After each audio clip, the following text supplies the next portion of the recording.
Hi, noise likers and outside enjoyers. I'm Tim, and this is the UK Festival podcast.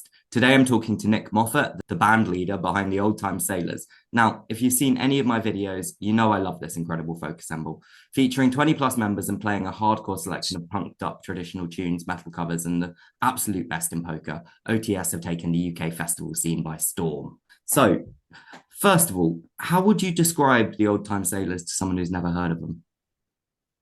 All right, it's basically a hybrid in between a West End show and a regular band, right? So everything is highly choreographed. We use high-end costumes, which actually a West End tailor does for us, and we rehearse a lot. We rehearse like 40 hours a week.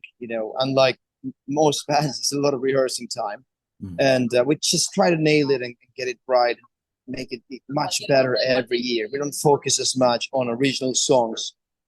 We actually do reversions of everything, but Mm. we do focus a lot of our energy on the live experience. Just give the punter the best experiential sailor themed act they could get out there. So, like, you're visually very, very impressive as an act. Like, did that come from the get-go? Has that always been the idea? Yeah, it's always been the idea. We didn't always have the money to do it. So at first, we just used like old clothes from our grandparents, right? And then we started buying stuff. And then we finally saved money to pay an actual tailor to get the costumes done, right? But it took a long time till we got there. We even bought a lot of props that we use. We still use them like whiskey barrels, steamer trunks, fishing nets, anything you could get to make it seem more realistic. And sometimes it's quite a hassle for venues and festivals to host us because we bring all of that with us Mm. just to make it seem more real for the punter. Yeah. We basically live and breathe for the punter, for our fans, right? Just to make it really good for them. But in that process, everything's hassle. Everything's really super hard because you're bringing all this stuff to the show, and it's a highly rehearsed show, and there's 21 of us, and most stages are small, right? Mm. So everything is harder, but we get it done. Yeah. So, when was the initial idea behind like the Sailors thought up? Who was involved and how did it happen? I've started it back in February 2018. Hmm. I'm just, got a group of friends together, started rehearsing. No one really got the idea because everyone thought that it was basically another Cayley band, the Irish Cayley bands. Yeah. But but it wasn't, right? If you watch the Autumn Sailors, it's nothing to do with the Cayley band. I knew that when we started, but it was really hard to explain it to all of my Irish, folk musicians, friends, because the idea they had in their mind was just Gaelic. So that was a process. It took like a year to mature the brand and the idea into what it is today, and it took even longer to get it looking like what it looks today. Right? It's a lot of rehearsals. Most bands don't rehearse with music sheets, for example. Um, so you don't need to. It's just four of them or five of them. Since there's so many of us, we had to get everything far more organized to make sure that when we played, it didn't sound like noise. It actually sounded like a little orchestra playing, right? Hmm. You're almost more like a big band than a like rock band, really. Yeah, yeah, we are. But we don't have that many brasses. We've included brasses like a couple of years ago. We have a few, but it's not a brass band. Most big bands are actually like jazz or swing or brass bands, and they're not as much Irish bands. Yeah. Although there are a few Cayley bands that are quite numerous, right? Cayley bands usually have like 9 members or 8 members. Okay, yeah, we're 21. Yeah, No, how did you find enough musicians? I know chunks of the band are from all different countries in Europe. Did you have to go yeah. on like a grand tour hunting for like the right people across the continent? Well, yeah. As the time goes by, the years go by, we just delegate like those tasks to other members of the group because it's just a collective, right? So we just distribute those tasks. So we have a few of the guys who just look for people on Facebook. They talk to them. They upload, flyers, trying to reach out to anyone who might be interested in joining our collective. Because that's a hard part to explain to everyone that we're not in this for the money. Hmm. It's actually a collective. We're just doing it not just for the fun, but also for the lifestyle. It really is just a lifestyle. Yeah, and that's really hard to get across. with more than 20 of you, like even if you were headlining major events, you still wouldn't get a real good wage out of it. Yeah, yeah. The way we found around it is we just all live together as a community in a farm, right? And wherever we go, we live together, we cook together, we just live and breathe together. And in doing that, we save a lot of money. Hmm. And that's how we make it work. That's So basically it. are you summers on and then like take a break over winter? Yeah. Over the winter time, we all take a break of 6 months where we rehearse, we study, we build new songs, we work on recordings. We're currently working on 21 songs that we want to release on Spotify. And then we just start again April to October, right? And when we start, we usually get done as much as we can. It's almost like in between 230 and 250 gigs, you know? Yeah. Yeah, it's a lot. Yeah, it is a lot. It's Yeah. more than so you'll be at like 1,000 now. Yeah, we need to, there's so many of us. And that is a great difference when you're doing something for profit or not. Hmm. Like most promoters or agents will want to do something to make sure that each gig has profit maximized, Yeah. so you make the most money out of one gig. Hmm. We don't care that much about that. We care about growth. We want to grow the project, right? Hmm. So the more you play, the more you grow. And that's where we don't really share our views with most promoters and agents. Hmm. I understand that. They want to save their time, they want to make a lot of money. We are not after making money. We're after, making it good for the fans, and playing as much as we can. Of course, no small gigs. We want to, play ever growing gigs. That makes sense for us too, right? But it also makes sense for us to just travel all over the country Hmm. and not just do one gig in London.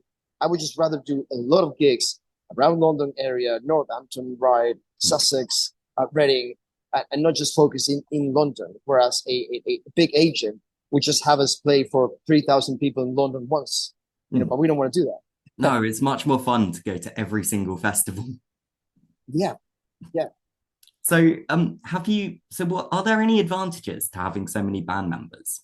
Like, yeah. There's actually, I mean, the music is better because it's a fuller sound, but yeah. not just that, not just that. It really does allow you to create this massive structure where we get a lot done. We really do get a lot done. And anyone who comes into the band joins us is used to just belonging to a four-piece band or a five-piece band. They just can't believe how much we grow every year. Hmm. That's just because we are not here for a profit motive, right? We just reinvest everything into the band. And there's so many of us doing that it gets a lot done every year. So that's a great advantage about it. So, do you all perform at every show, or is it a bit of a rotating lineup?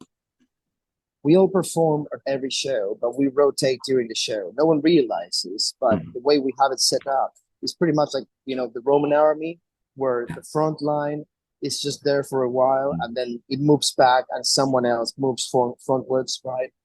That way we can handle and manage our energy. So otherwise, it's just impossible to be jumping for 3 hours nonstop like we do, right? I think I've seen you guys 4 times, and it was only on the fourth time I noticed you were doing that. Yeah, I know. I know. It's like, I mean, we don't do it like all the time, but we do it whenever it's necessary. And we have an agreement that we will try to rotate as the song goes by.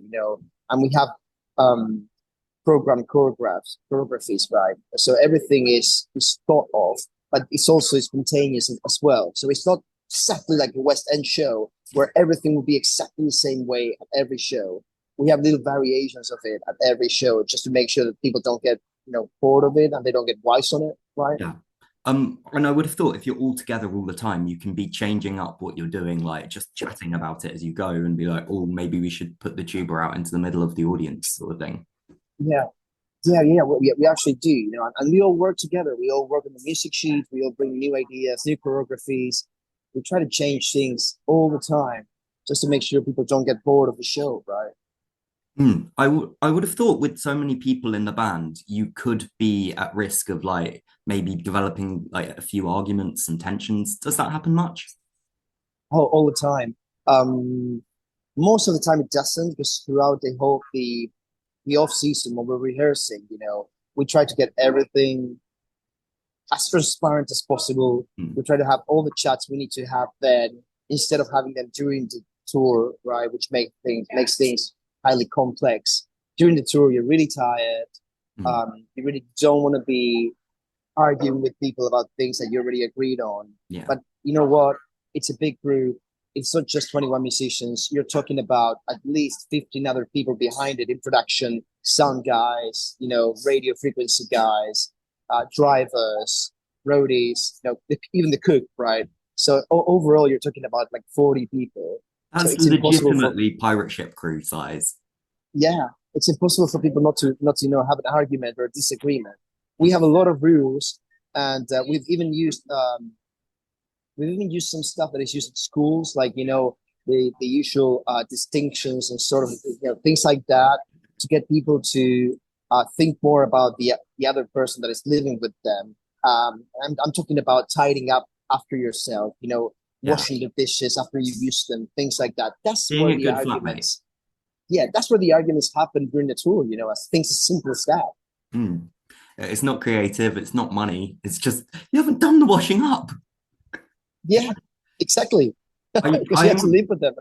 I'm so impressed at how you've got 40 people into your crew and basically like I know how much festival gigs pay. Like you're not going to be making that much from most of them. Like No, not at all. It's just enough to pay, food and things go on playing. yeah, That's what it's all about. It's just go on playing. hmm. I just like how did you tempt people to take this up as a lifestyle? Well, I mean, people have different backgrounds and they have different histories. And some people, even though they've been able to make a living, of course, where whatever they were doing before this, it was either boring or frustrating, or they were like, "Why am I wasting my time doing this when I'm a musician and I could be doing music?" Hmm. Most musicians forget that most musicians cannot have the luxury of doing music as a lifestyle. Yeah, They just do it as a hobby because yeah. there's not a big enough market out there with big enough opportunities, right? Even really well-known bands, yeah. Yeah. So the way we found around it is, okay, we want to do it, and instead of being at Tesco's, it's just better to do this, right? That's basically it. Man, I bet your camp and to be honest, your bus journeys are a whole load of fun. Yeah, they are. They are. I mean, the best part is just to get to know the country, know the culture, learn everything about every different little town in the UK and in Europe in general, Hmm. right? Like there's even in the UK. If you think about it, there's so many different ways of speaking English. It's Yeah. just amazing. Yeah, yeah. And everywhere you go, even though the towns are very similar, they all have their different castles and abbeys and churches and ways of speaking and even different customs. And that makes everything special. It's about the journey. Hmm. After all, if you think about it, we're going to be dead 50 years from now, right? So how much stuff can you gather in your backpack? It's just experiences. Hmm. So, you were saying about Europe, you play mostly English and Irish songs. Do they go down well in Europe? Yeah, they actually go down very well in Europe. Irish music is pretty much, and English music in general, is pretty much one of the biggest exports the United Kingdom and the Celtic Isles have. Hmm. People around the world listen to Irish music. It's like it's become like hip hop and rap and all the other genres. Yeah. It's a worldwide known genre. People love it for Yeah. some reason. The Irish have found a way to talk about really sad stuff in a really fun way. you know? Yeah, No, it's kind of magical, but I like how you use some English folk influences as well, yeah, rather yeah. than just It's pure Irish. Oh no, we use a lot of English stuff. A lot of English stuff, and it's all mixed. At some point it was just the Isles, and then of course it became Great Britain and Ireland and everything. We Hmm. don't mingle with politics at all. Because it's not a place to do that, and Strange we do given some of try the to use. content of your songs. I know. Not all of them are political though.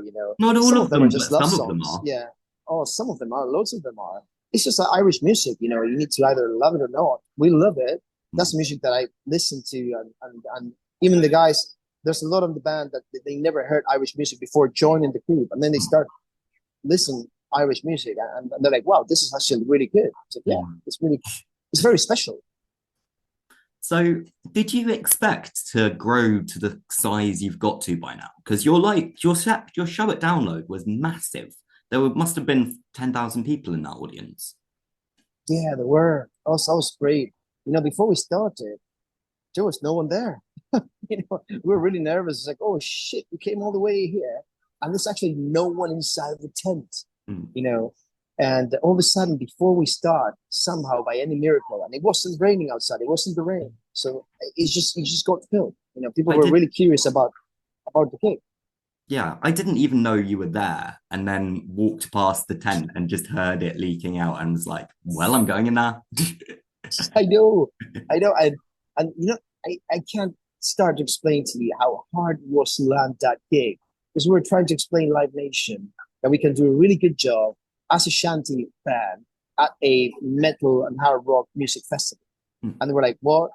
It has nothing to do, I mean, it's really nice what you're doing, guys, and congratulations to you, but there's nothing you can do at Download." And check it out, we did it. It was great, right? We did prepare for it a lot. We made some songs for them. We practiced Rammstein and ACDC. And you know what? We liked it so much, and we just kept it in the repertoire. Yeah, So I've seen it come yeah, up a couple of times. It's been really fun.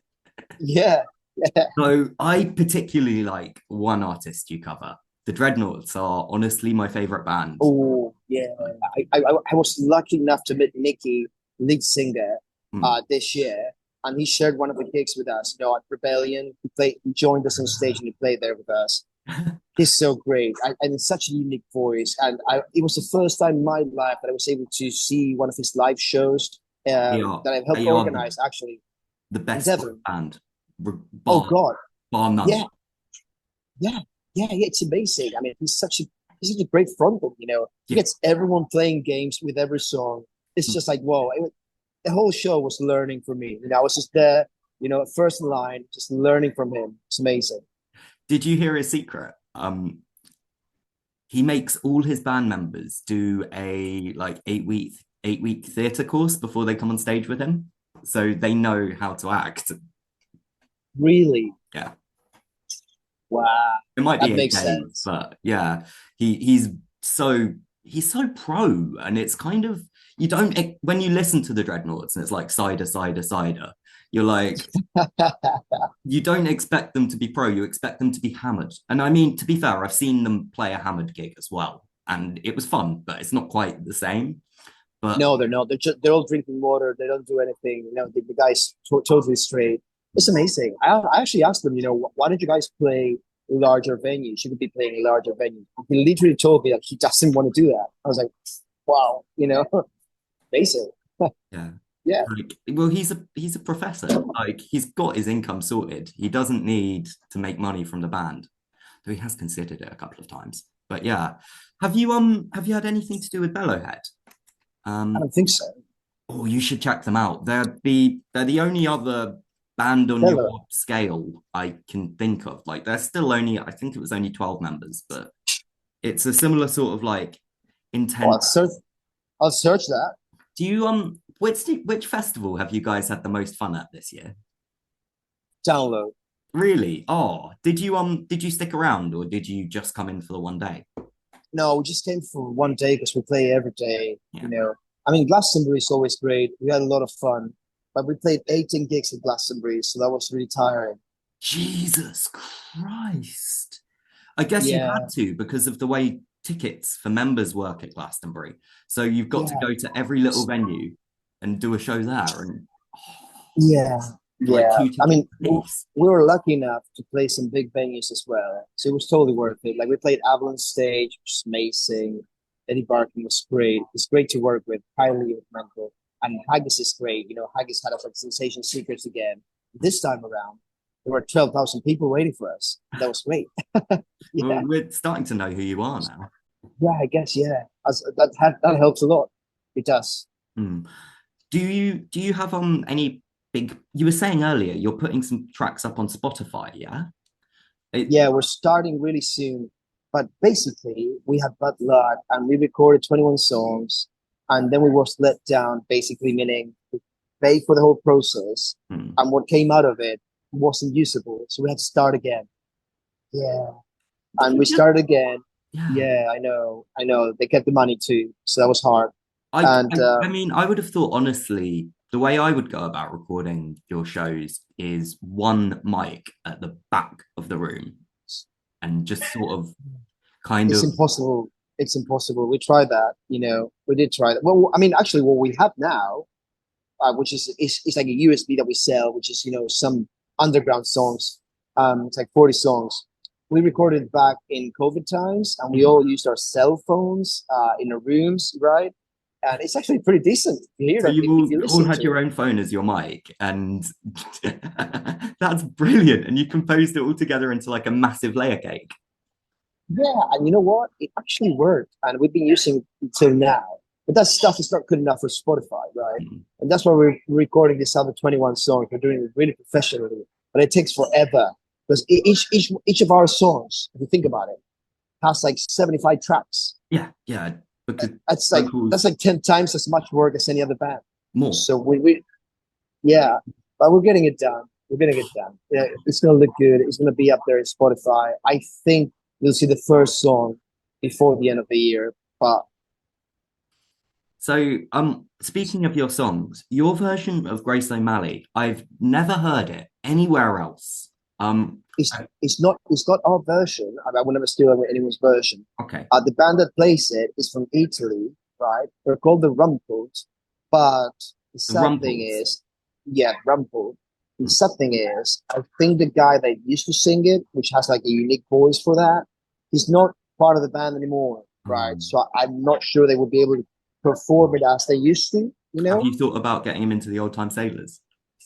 I know. Yeah, I've thought about it like 1,000 times, but they have their thing going. So I've never, I'm not sure if they would like it. We would love it because they're great. Their fiddle player is amazing. Everyone should check it out. It's called the Rumble, and we do play it slightly different than them, right? Hmm. So you might like it's like with Dreadnoughts. If you hear our version or their version, it Yeah, is slightly different, right? yeah. But we're trying to get it as nail it as correctly as possible. Right? I'm not as good singer as Nikki, and I'm not as good singer as the guy from the Rumble, but I try to do a decent job for both of them. Hmm. So, through festival season, like you all stick together in one group, cook together. Do you all go on one bus? No, we have several bands. We have like uh I would say almost or more than 15 vehicles, We have motorhomes, some scooter vans, some cars. Yeah. Are any of your Yeah. So crew doing tents the whole year, or we used to. We used to when we didn't have enough money.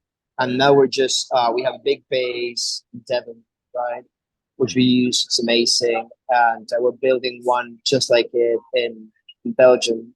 And and we also use motorhomes. So we yeah, just drive around the country and we stay at festivals or, wherever we can stay, camping sites, and we use our motorhomes. We I have know that several of them. lifestyle. It's the Yeah. best way to live. We love it.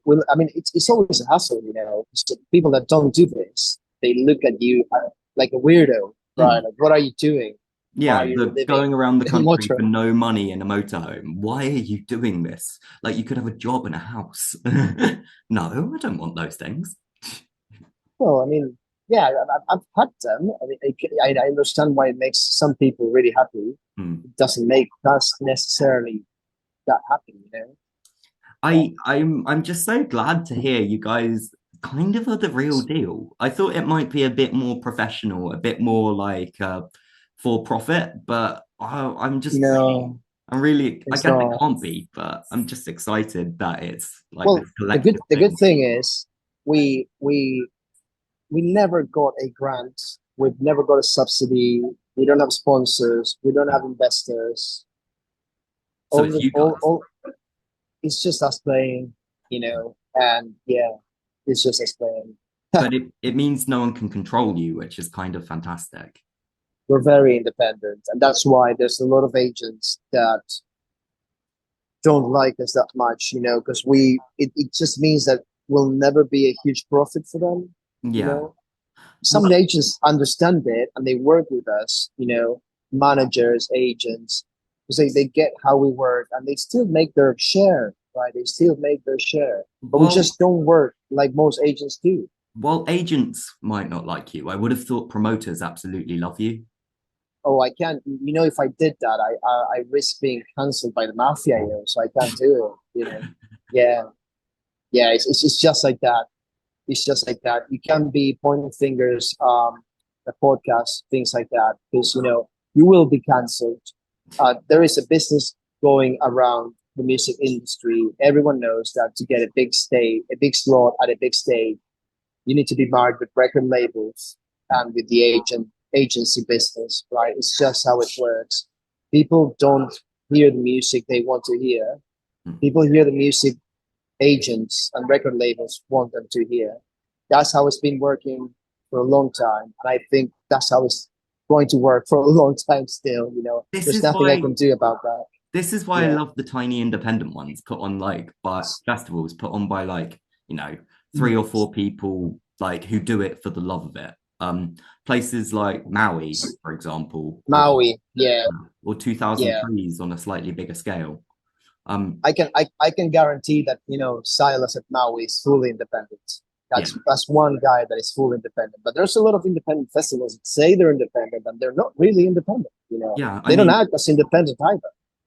like Boomtown is what, 45% stake by big business. It's Yeah, I think Boomtown is owned by Live Nation. I gotta be honest with you, the guys at Live Nation download, they were amazing to us. They really were. I have like when we went to download, I was expecting something else. I was expecting to be treated like shit, basically, and they treated us really well. They've been great. So all the power to them. Live Nation is a huge corporation. There's a lot of festivals that they organize. It's not always the same people. yeah. It's not it's not the same to The speak download about crew are not Download the or same Latitude, crew. Yeah. or Camp Festival. Like Mm. Camp Festival is Live Nation, and they're great. They're amazing. Robbie the band, is an amazing person, and they do behave like if they were independent. And then there's some other independent festivals that they they don't behave like if they were independent. They just keep on booking friends, Mm. you know, and they just book with agents that are friends of them. They do behave like a small mafia if you think about it. Yeah. I So mean, there are quite a lot of festivals I go to where the lineup is, not the same every year, but quite repetitive. Like you expect half the lineup to be the usual people at this festival. we've been told 1,000 times, oh, we don't repeat bands. Oh, right. And then you see them repeating bands. They're like, but I've just seen you repeat this band. Oh, yeah, but they've been with us forever, which is great. All Yeah. the power to you. But it'd be great if they could just use the same parameter, Mm. same bar for everyone. Yeah. I mean, I guess for some bands, it's like they ask, oh, can we come along and play? Don't worry about paying us. I guess it's easy enough to have a repeat if the band just wants to be at the festival and they're willing to go low Yeah, down on a stage and they're willing to, like, yeah. only do it for fuel. But That's another thing that festivals should be more transparent about. I think they should just go full transparent and be like, we don't pay bands. This is for promotion for bands because the cost of organizing the festival is so expensive. yeah, So we just propose that we're going to create these amazing platforms for bands to come and play, and let's just do it and see who will do it. But instead of doing that, what they do is they don't tell the punter how they work, yeah, and they pay most of the money to the headliners, yeah. and The then no one headline is else more than makes half the money. band budget. And then no one else makes money. And when you tell people that you haven't been paid, because they ask you, they're like, "Oh, guys, you're so amazing. I'm pretty sure you're making a lot of money of this." And you're like, "Well, actually, we're not being paid to do this." And they're like, "No, there's no way. No, we're not being paid to do this." So people can still get a free old time sailor show or a fuel costs old time sailor show. Well, I don't. I mean, You don't even want to when you go reveal that to, secret. I'm not sure I could reveal that, but I will say that we actually charge every festival nowadays, and there's only one huge, big exception, Hmm. okay, which I'm sure you know, but I won't mention, where we don't get paid. And you know what?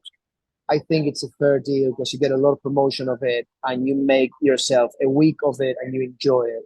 But I Yeah. would not do that at any other festival currently. Is I it the would not festival tell that's other bands not notorious for paying I 20%?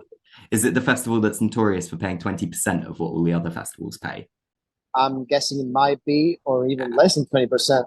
Hmm. But you know what? You can't control it, and I don't think you could build a revolution around it. The only way to change how the system works is for the punter Hmm. to change Yeah. their consumption patterns, Yeah. you know? And while people are buying tickets because of headlines, it's not going to happen. Yeah, if people just keep on buying tickets, I don't know, Taylor Swift. Well, Hmm. that's what people want. That will leave most of us out, Yeah. right? And there are lots of ideas about taxing Taylor Swift concerts and stuff to pay for the music industry, but it isn't really what people want as much as I want it. Like the majority of people want to go to their Taylor Swift concert or their Slipknot concert and just see their massive act that they hear that Yeah, has like 20, 30, 100 million fans, It's it kind of is. It sad. is. But I think what the Music Trust is trying to do Hmm. is to think forward because people didn't know they loved the Rolling Stones before they were the Rolling Stones, Yeah. right? And the Rolling Stones exist because there was a grassroots movement Hmm. where they could play when they started, right? So I just think that and that's why I support the Music Trust. I agree with that. Do Hmm. I agree with supporting grassroots venues if the outcome will be another Taylor Swift? No, not really. I don't think that Taylor Swift is music. I think it's really black quality music. But you know what? People in capitalism will consume whatever you tell them to consume, and that's the perverse, that's the dark thing about marketing. Would you say the old time sailors are an anti-capitalist project just inherently due to your We like are, operating we style? are, we are, but we don't do politics. Hmm. We just operate differently. That's all. Yeah. I won't give a speech at You do any of our praxis, not shows. politics. Yeah, I will never give a speech at any of our shows. No one knows what my stand is on Palestine, for example. No one will ever know. And Hmm. you know what? I'm a PhD in economics. I do have my own stand in politics, Hmm. but I'm not going to share it because if I wanted to do that, I would have run for politics and I wouldn't have done this. Yeah. So do you have a wide range of political views in the band? Yeah, no, actually, we try to keep it quite symmetrical in that sense. So, uh, mostly it's just left wing individuals in the band. Hmm. But again, they Well, will I not, thought they you'd will not, struggle to they get will, right wingers, to be honest. They won't if you're not might, paying yeah. much. Yeah. Yeah, we might, yeah. But still, when we sense that there's people that are right wingers, we kindly explain to them that this is not a great place for them because there's gonna be a lot of discussions right inside of the band. Again, no one ever knows how we feel politically about anything because we will never say anything in public, right? Hmm. That's not what the band exists for. Hmm. But inside of our own house when we talk, after dinner and stuff, yeah, you don't want to have political discussions, and if you have right wing dudes sitting at the table, it's just gonna be uncomfortable. Yeah. It can lead to like diversity can lead to a lot of arguments in that regard. Um, Yeah, and diversity is great. I don't disagree that there shouldn't exist a right wing. That's actually not what democracy is about. There should exist all sorts of opinions, and we should debate them on the right place. Where to debate politics. I just don't think that any of our stages would be the right place, and more so us being an underground band, people definitely are not paying for a ticket to hear a political opinion. hmm. Maybe we're some big name, that they're famous for being political about what they do. Then that's different, right? Yeah, there's some bands that are politics the whole way down. Like a lot of what, like I was talking about Nasty Fishmonger earlier off air. They are everything about Yeah, them is politics. or Um, even ferocious, right? yeah, Ferocious dog. They're highly political. yeah. The I leveler, possibly the leveler's name is political. I, Like, I, I basically agree with mostly like 90% of what they think, but no one will ever know because it's not my position to do it. Autumn Sailors is about happiness, and making Mm. people feel good regardless of how they think politically. So, how much do you care about like historical authenticity, or is it just throw it together and hope it looks good? No, I actually do care a lot about that, but you have to make a lot of compromises when you build a show, Mm. to keep it interesting for people. If we were like strictly um, like If you set a monks, year, dark monks from the Middle Ages, just saying, okay, I'm not going to do this. If I'm going to play this song the way it should be played, then most people would find it boring. mm. That's the issue, you Yeah. know.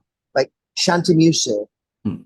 it was just for people to sing while they were working, because otherwise the work was unbearable. Their life Yeah. was absolute shit. You know, we can't just do that during a show because it's not going to appeal to the modern capitalistic audiences, Well, right? it's not going to appeal to an audience who's wandered into your stage at like 11 in the evening. They have 8 pints and 2 pills into their night, and they want something that goes. I know. It's or a download, right? Mm. So you have to make a lot of compromises. But you know what? Wherever we go, we bring our props, our decorations, we bring our costumes, no matter what. And Mm. if they ask, "Hey guys, can you just play two of these because we don't have enough money?" Like, no, it's either the full show, we bring everything, or we don't do it. Mm. Because that's the message. We want to bring something that is really high quality. Like when you're buying a ticket to the Autumn Sailors, you're getting your money's worth. We work really hard to make that those 20 quid. I understand that people had to work like 3 hours or 4 hours to make that money. Mm. So we want to give it back to them. Yeah. I mean, you do succeed. Every one of the shows that you put on I've been to has been absolutely brilliant. It's like I particularly loved your Boomtown show in the Shamrock because you arrived late Yeah. and you did a double show and it was Yeah. It's as a classic, I've done that quite a few times. The last one we did was the last one. Because the band is just so big now that logistics to the Shamrock are just impossible. They don't have a proper backstage. yeah. So we can't really unload without damaging our equipment, especially if it rains. Mm. So from now on, if we do Boomtown, we're gonna have to play at the Engine House. It's gonna be a totally different feeling, I know, but Oh, it's just the way it is. We just can't break can't you so do much full equipment. sleep? Well, full sleep we can do, and the main issue with it is again the backstage. They don't have backstage access. There's no actual road Yeah, where no, you there can go isn't. with your You fans. go both exits go to the street and you don't have a backstage. Yeah, no one knows this. Like we actually had to walk all of our props and gear up through the mud Oh to yeah, because play. it was a Maya on Thursday, wasn't it? I know. And that's why we decided, okay, we love doing this, but they don't have a plan for rain. Mm. They don't have backstage roads to these stages. They do have them for the engine house. So from now on, we can just offer them during the engine house. Yeah, I mean, it's an okay venue, but it's nothing. It's not like the Shamrock. The Shamrock is so The special. Shamrock is amazing. They should make the Shamrock bigger. Yeah, or give a proper backstage on the Shamrock. I mean, maybe they are. Yeah, They're moving Old Town up the hill this year, so they might rearrange it all. But they might. They might. We haven't. I mean, we've been invited to play to the engine house on the Saturday, but we were already booked, right? So okay. I don't think we're going to be back in 25. Things might change. You never know. You Don't never worry, know. neither am If I, I they don't think. if they called me tomorrow and they say we've expanded the Shamrock to 1,000 capacity, I'll be there any day, any day. Okay. So on the smaller festivals, do you give them a bit more latitude because they've got less resources? We can't. We really can't. We're doing the most we can already, giving festivals the best possible rates. But keeping No, I'm this not so much afloat. talking about prices as about resources. Oh, you mean like promotion? No, I mean like backstages and like the ability to get your stuff about. Oh, well, actually, the small festivals and the mid-sized festivals are the best festivals, I mean, yeah. and they're great to you. They accommodate. They have proper roads, and they actually pay. Mm, So that's the festivals we should be supporting. mm. I mean, I always prefer a smaller festival to a bigger festival. Well, almost always. But I'll give you an example. There's all sorts, like, of course, the ideal small festival is Maui Wowie, because Silas is all about supporting music, and Silas is possibly one of the best creatives the UK has, yeah, like for he's festival force of props, nature. yeah, that's what he does. But then you have other festivals where they're not focused on experience on the experiential thing, but they care about musicians 100%. I'll give you an example: Diva Fest in Chester. I've been working with Phil for years. He's an amazing guy. He treats everyone properly. He always picks up the phone. He does business himself. All right. He doesn't think too highly of himself to be talking to any band. He does proper offers. He offers all of his punters the best possible, even toilets. All right. He thinks about every little detail. That's the festivals we should have more of, One's put on by people who really, really care about the art of throwing a festival, because it is an art, and like it's kind of an underappreciated art. Yeah. They really care about not being an asshole to everyone who's coming to work with them. Well, you have to. That's a bad thing.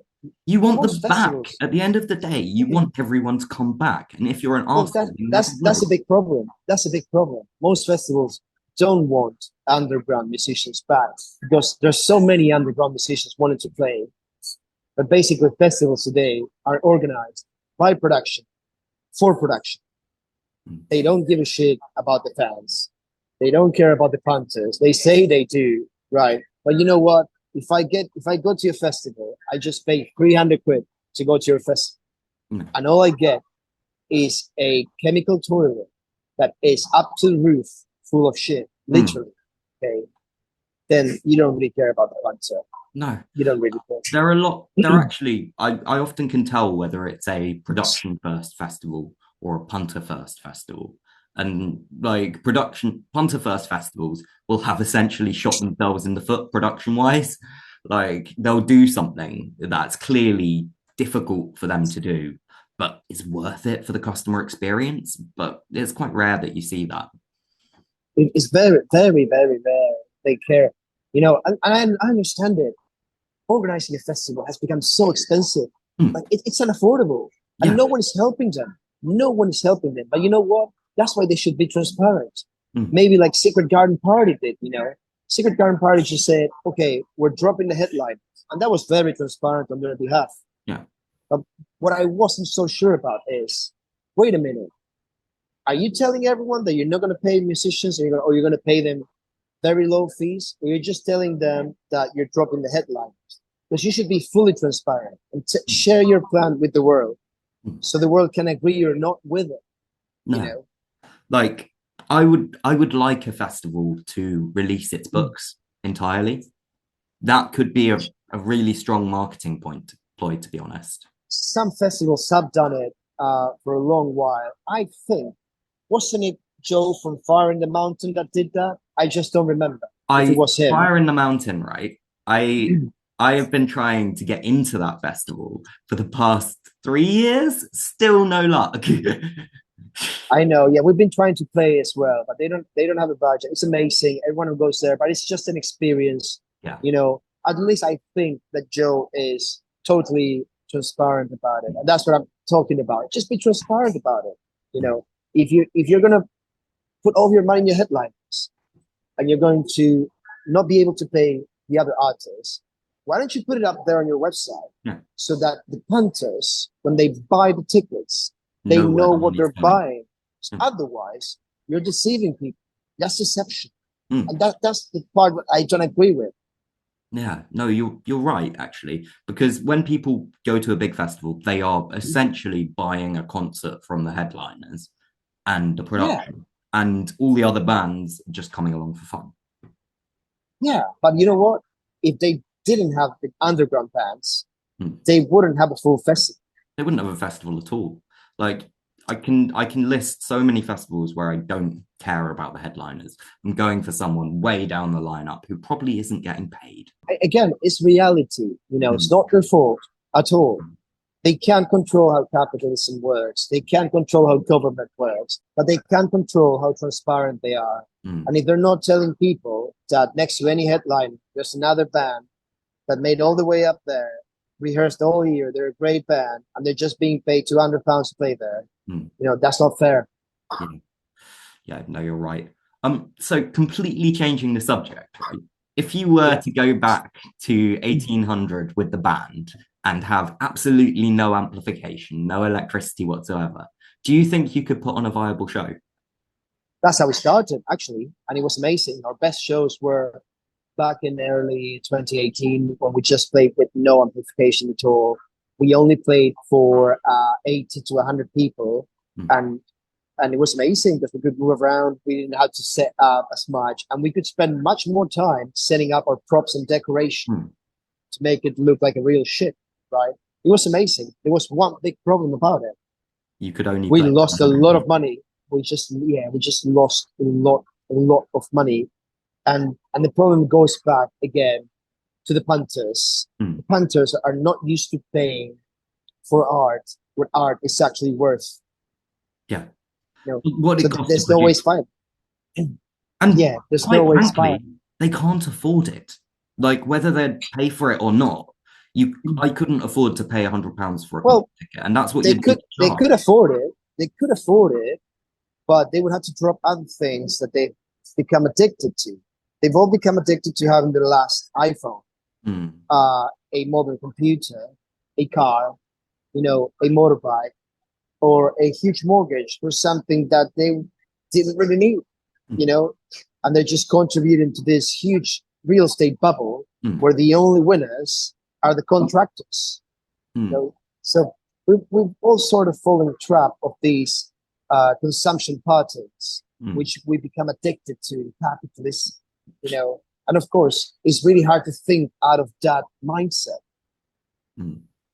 Yeah, no, I mean, I like the small independent festivals partially as a tool to break people out of that mindset. And even Boomtown, the giant Live Nation festival, it still exists as a tool.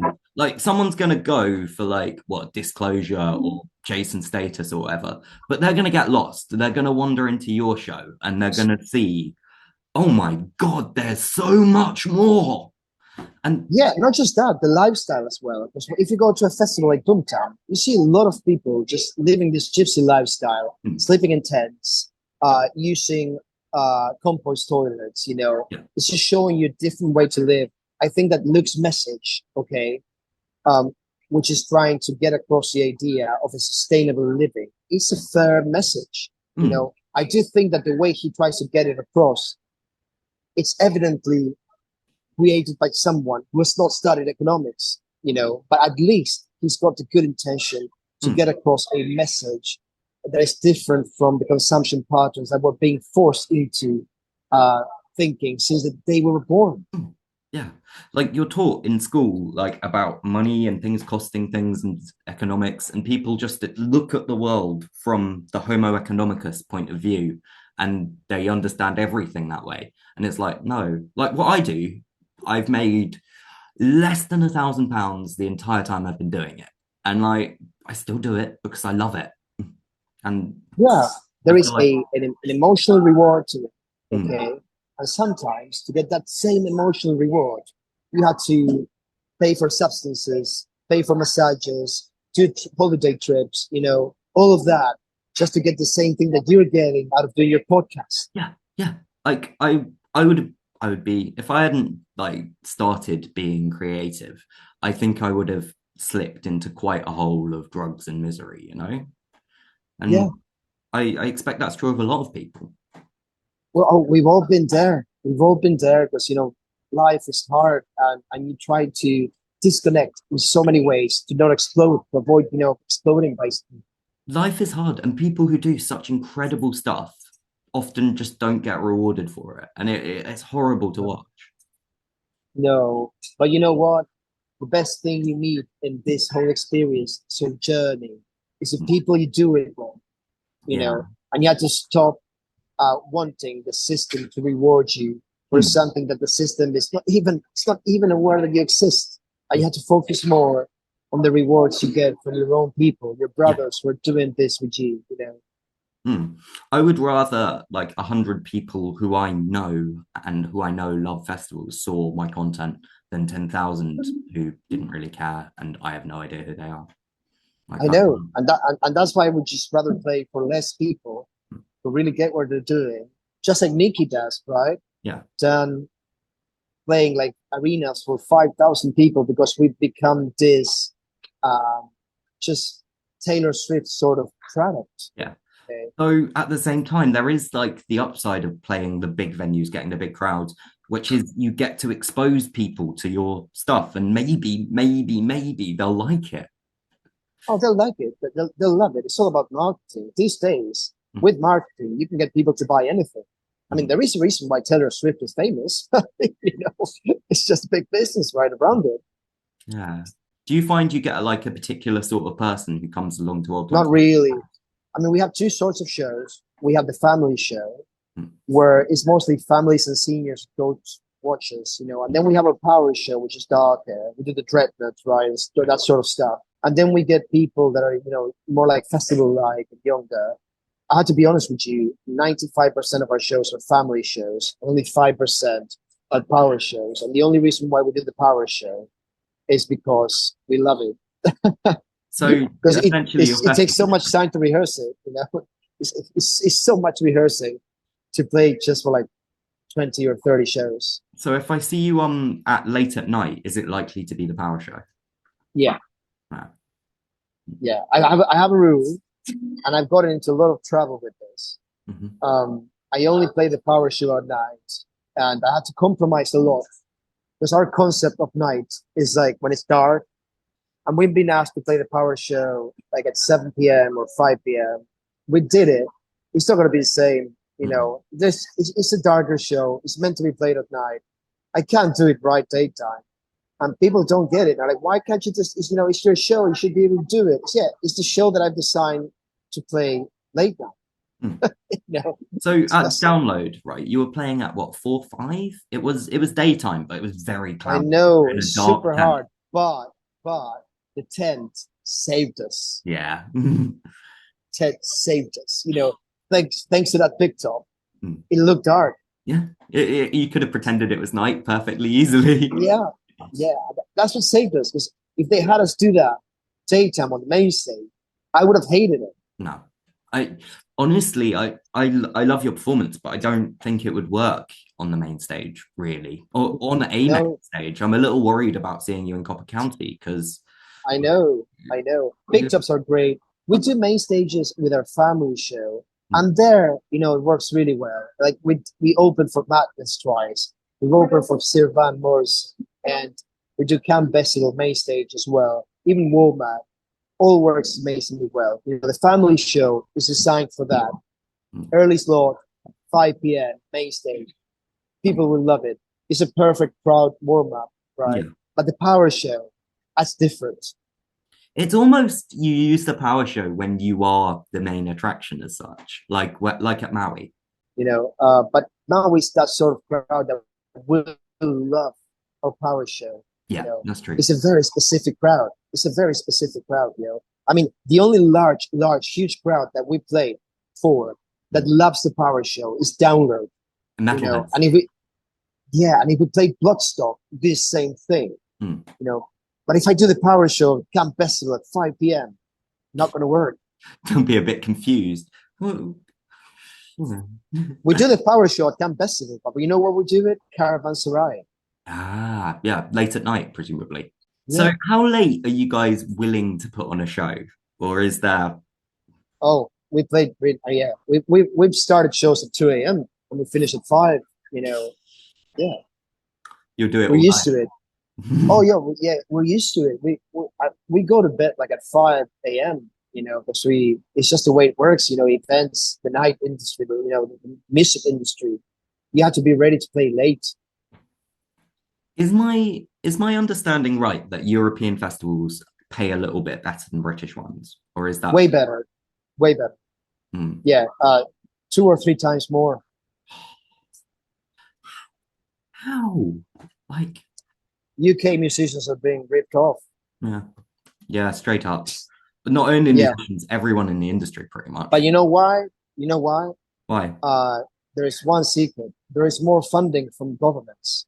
Oh yeah. The Arts Council in the UK may as well not exist, especially in England. Like if you're doing something Welsh language, you might get some funding, but you have to basically do Welsh language stuff. Yeah, hopefully they'll wake up. They'll wake up and they do something about it. You know, because if they want to be a Mm. place where the next Rolling Stones come from, Yeah. they need to invest in their grassroots industry. Yeah, because people have to be able to make the jump from plodding at keys in their bedroom to playing to a crowd. And like Yeah, you can't start and play to an audience of 10,000. people need to be able to escape the agent mafia. You know, there is a mafia going on, and the agents will only work with people that they know sells, right? But to get there, to get into that little circle, you need the help of the government. Mm.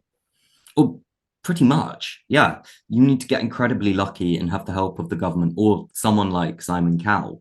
And he has awful, awful taste in music. Or you can do it our way, where Mm. I am our own agent. I'm a Mm. very successful agent. I get a lot of gigs, right? But it took me a long time, and it's just a miracle that I'm actually a PhD in economics and I know how to do the job. Ah, You know, but most musicians are not, and they don't have their own agent no, in house, so they depend upon other agents. And to get a proper agent, you need to not be without the making government, proper money. yeah, not without the government, Mm. yeah. It's kind of sad. Um, yeah. So, beyond the recorded songs on Spotify, what do the band's plans look like next year? Have you got a big list of festivals and stuff? We don't have as big list of festivals. We are going to be playing about 25, I would say. We're focusing more on playing venues this time, Right. just because we really want to grow our theaters and arena venues, and the ones I like the most, the farms, themed venues. You know, I really enjoy playing in farms. The ones that have like large stages, 1,000 capacity or more, they work Mm. really well. People love going out after COVID. Mm. Consumption patterns have changed, and people like to go outdoors. Mm. And also, we're turning more towards a big investment into. It's going to sound weird, 2D animation. So we're doing videos. Okay, Oh, I yeah, we're can doing. see that. Yeah. Yeah, my wife is illustrating a lot of videos, and we just purchased like a very expensive artificial intelligence, right? So we're gonna have our songs with those videos, and we're gonna be playing those videos while we play on stage on the screens, and Mm. also we're gonna upload them on YouTube so people can watch them, right? Mm. So we're doing a lot of work on that, and we're still working on our ship. Yeah, have you ever seen the Arcadia bug? We're building our own Arcadia bug, ship-alike.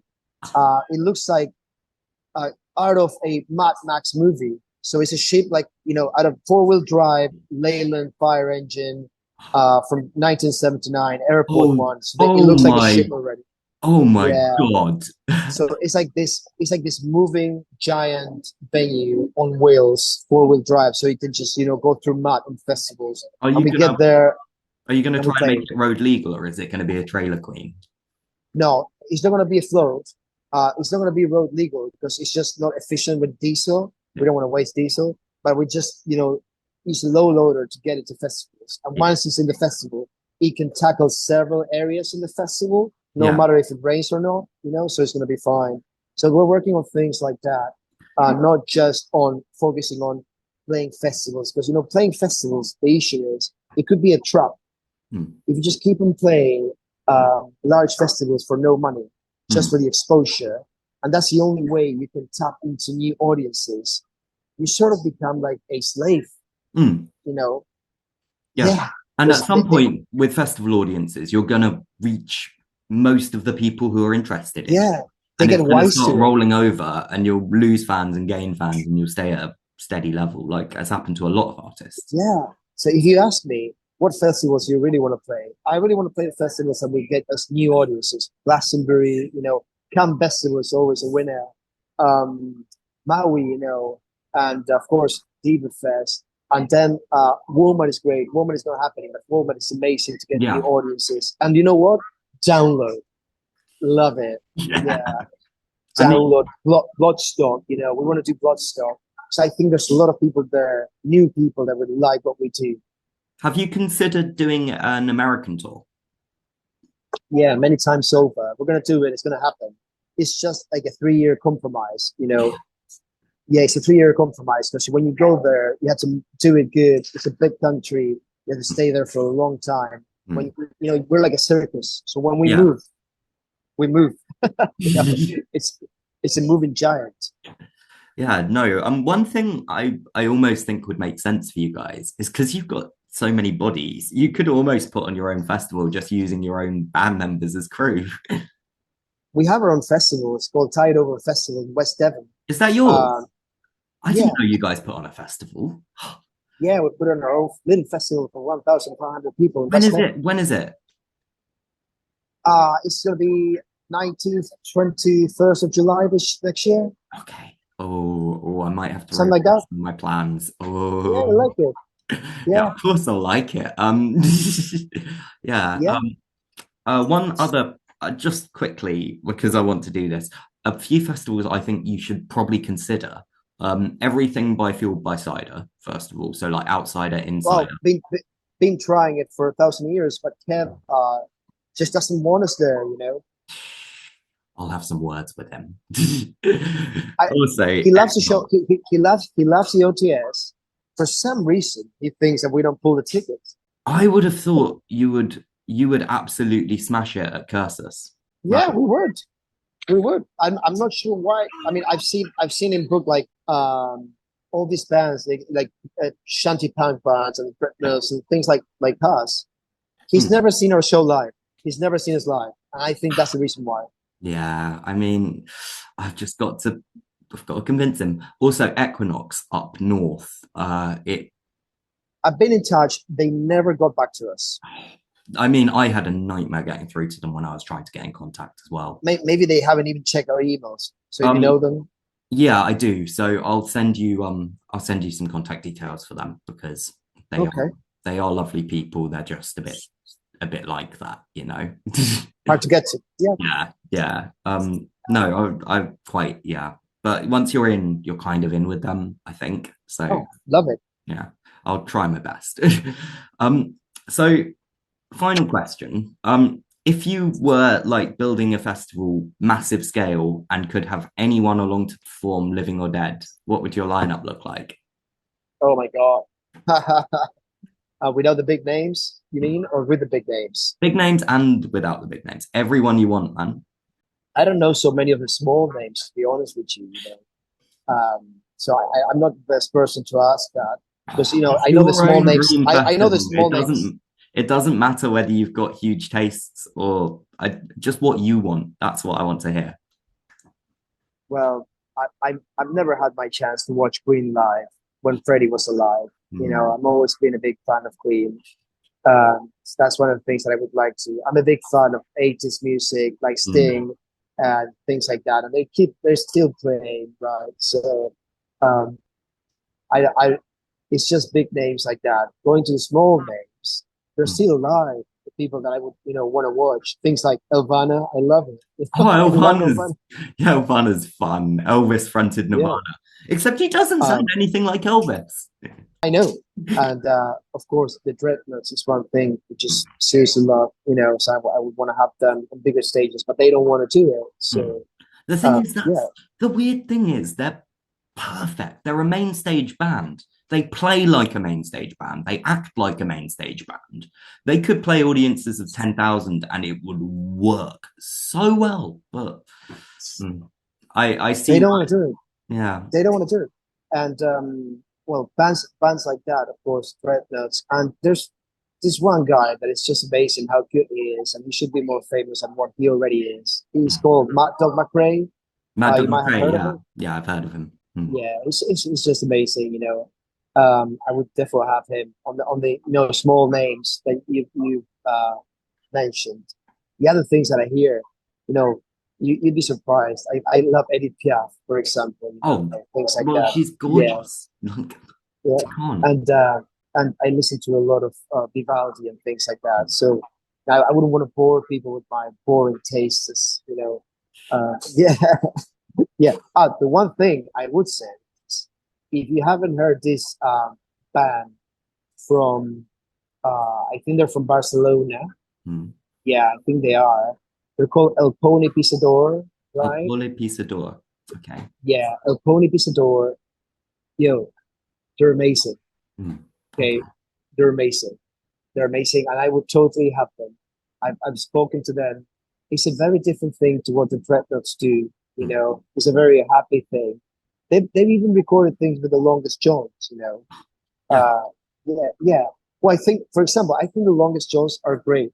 Yeah. Do I do I listen to the Longest Jones? No, not actually. You know, it's never been my taste. It's never Hmm. been my taste. But they've done things with them. El Pone Pisador, that's a really good band. You should interview them as well if they I want will to. try to. Yeah. Well, first of all, I've got Yeah. to listen to their back catalogue. Oh, they love it. You love. We do a few songs of their own. You know, that's what the OTS does. You know, we listen to a lot of really good Celtic music out there, Hmm. and we just try to reversion it and promote that music. You know, because there's so much good music out there that should be promoted. We even play some Matt McRae songs. You know, we used to play the Ramjack songs as Hmm. well.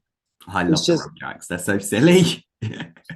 yeah, yeah. And if you love all of them, Hmm. and you just want to hear all of their songs with a little twist, then the OTS Power Show is perfect for you. You Mm. know, Yeah, no, honestly, when I first saw it, I was like, oh God, I know this, I know this, I know this, I know this, I know yeah, this. Like you played what one song I didn't know? It was joyous. And that's that version of Grace yeah, O'Malley, which it is I'm yeah. obsessed with now. So I'm not sure if you've heard this band, the Tiger Lilies. We play one yeah. of their songs, "The Crack of Doom," and our version is quite different, but we do justice to their version. Those those guys should be well known. They're amazing. They've always been bubbling along and they're like, oh, I know about them, but like yeah, no. Kind of Yeah, confuses me though, because my sister's called Tiger Lily. yeah. Yeah. Yeah. So I know I said that was the last question, but I do have one more. Do you guys have like a pirate ship style Articles of Confederation? Like, We do, we and do. you follow pirate rules? We have a really long document that we've signed Yeah. to join, right? Yeah. Join the tour. Hmm. Where basically it says like the stupidest things, such as you will clean the toilet after using it. You know? I mean, if you Yeah, want to live in that kind of environment, you do have to say, yeah. Or things like you will learn all of the songs. You hmm, know, you will come to all of our rehearsals. Blah blah blah. It's very very long. You know, and it's just like a co-production document because we're co-producing this thing together. You hmm, know, there's no entrepreneur above us who is producing it for us, right? So it must be a compromise because there's so many moving parts that even if a couple of us don't do their bit, that we take compromise to, hmm, everything might fall apart, and hmm. it's just the rest of us trying to pull together to cover for those losses, you know, of them not doing their part. So it's very important for us to have everything super clear. So we do sign a lot of stuff, internal stuff within ourselves, you know. Yeah, So, if a band member came to you guys with an original track that absolutely slapped and they thought it would work really well with the Sailors, would you be willing to do it? we did it. We used to have original music. We stopped doing it because it just created fights.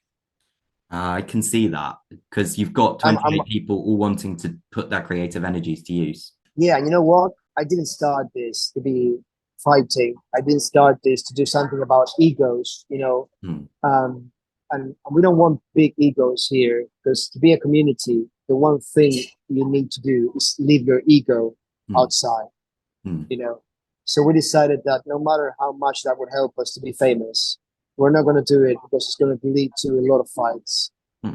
I would have thought a lot of you or a lot of the band have other bands that they're sometimes involved with as well. They used to, but you know, this band just consumes so much time that whenever you join it, you sort of have to drop everything for a while, and when you get off the ship, right, you can go back to your life, of Yeah, course. but this isn't a ship. It's yeah, I know, I know. So like you're kind of committed until you leave, right? You're kind of committed until you leave. Yeah, people have other things, you know. I mean, we all have things, other jobs, etc. But we try to do it as full time as possible. You know. Yeah. No, I get that you can't, people genuinely can't subsist off the income that something like this would generate, sadly. Oh no, we actually do. You know, because we do so much stuff related to the band, but we just live in a simple way. We Mm. don't, you know, we're not buying new cars or new stuff, whatever. You know, we're just, you know, buying stuff together, like new speakers, Yeah. new computers to record, you know, Big bag new of rice. mics. Yeah, Yeah, like I, I'm just dreaming of you guys all doing pirate stuff like with a grill on an island. If someone offered you the chance to go touring on a tool ship, would you take it? um, we've been considered to play at the Salty Dog cruise. You know, it's a cruise organized for the Oh, Salty Dog, yeah. for No, that's not what I'm Flogging talking Molly. about. I'm talking about a like proper ship with sails going from port to port as a tour, basically Oh just yeah, because oh yeah, we love it. I've seen what's it called? A bunch of UK folk musicians did a tour on a tool ship, and it was just the coolest thing. Yeah, we'd love to. Someone is trying to get us to do it in the Mediterranean, you know, in the Greek islands. We Hmm. might do it. You never know. Yeah. Oh, thank you so much for coming on to my show. Is there anything else you'd like to add about the old time sailors that we haven't covered? No, not at all. I think we pretty much covered everything. No, I mean, there's a lot to talk about.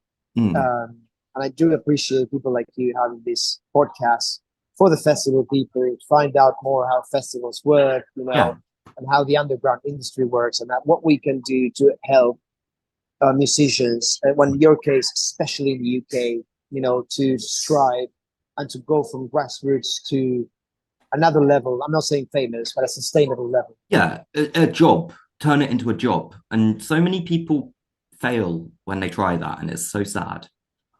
Yeah, exactly, exactly. So it's highly appreciated. Please keep on doing it. Thank you so much.